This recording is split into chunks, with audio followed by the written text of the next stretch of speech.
The Australian Ballet Company returns after its second world tour. At their Sydney headquarters, wardrobe master Mel Clifford and Rill Cannell fit Prima Ballerina Marylyn Jones in her costume for the company's next production, Frederick Ashton's La Fille Malgadée. Robert Helpmann, the artistic director, here on a whirlwind visit, welcomes the company. Mr. Helpmann, what's your assessment of the second international tour by the Australian Ballet Company?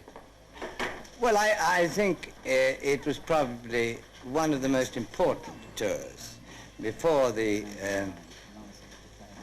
tour was, of course, naturally very successful at Covent Garden, and then on the continent, you know, so many people in Australia imagined it was because Margaret Fontaine and Nureyev were with the company, which was absolutely untrue. But this time was the first time that they'd absolutely held their own in an international field.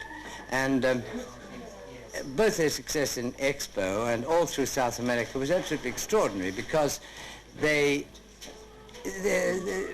people in South America have no idea even where Australia is, and the fact that it could produce a company of such sophistication, both in dancing and decors and music, absolutely amazed them. They were absolutely staggered, and they had the most enormous success.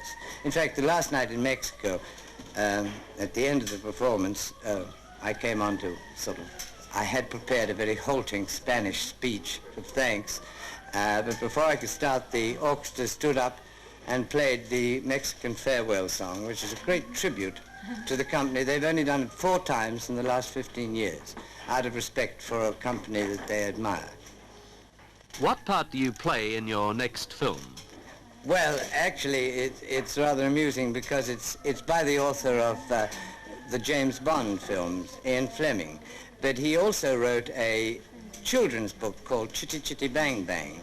It's about a magical motor car, and he actually wrote 8 stories, and they've made this fantastic musical out of it, with the score by the same people who wrote the score for Mary Poppins. And my part, in one of the adventures these children have, they go to a mythical kingdom which has a very unpleasant old duchess, and she hates children, and she employs a child catcher, and that's my part. And I have to disguise myself as ice cream sellers and chocolate sellers and everything to try and catch them. Of course, I never do. They always win. It's a fantasy, and very, very amusing, I think. I hope so, anyway.